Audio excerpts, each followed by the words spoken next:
So I'm going to add a ground rod to my copper water lines, and I want to give it a little head start and get in the ground. So what I'm going to use is I got one of these pipe garden hose adapters. I'm going to put it on a piece of 3/4 inch PVC, and I'm going to hook the garden hose up to it and see how it goes. It's working pretty good. The hard part for me is finding a sweet spot that didn't have foundation or roots. Once you find a clear spot, see, it's just going right on in. Just like that.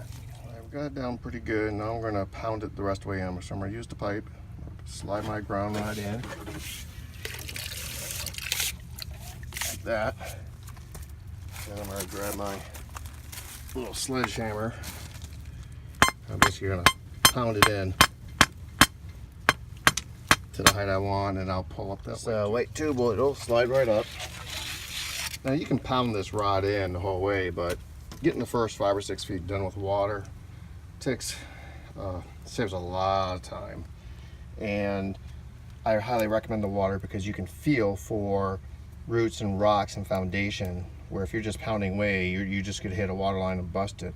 The water is a safe way to jet below a few feet and know you're in the clear. Down pretty close to where I want it. I'm going to ground my copper plumbing here to help with electrolysis and stuff like that. So you're going to need that's a 5/8 rod, so you're going to need a 5/8 clamp for that. And you're going to need one of these suckers for the pipe. And then some copper wire. It's a pretty thick gauge, not sure what it is. Some cutters and a screwdriver. So I'm done. So I got this copper line hooked up here. And then I got it wrapped up to the copper going into the house, and I need to tighten that a little bit, but everything's connected and looking good, and I guess I'm hoping to get some more life on my copper pipes by grounding it.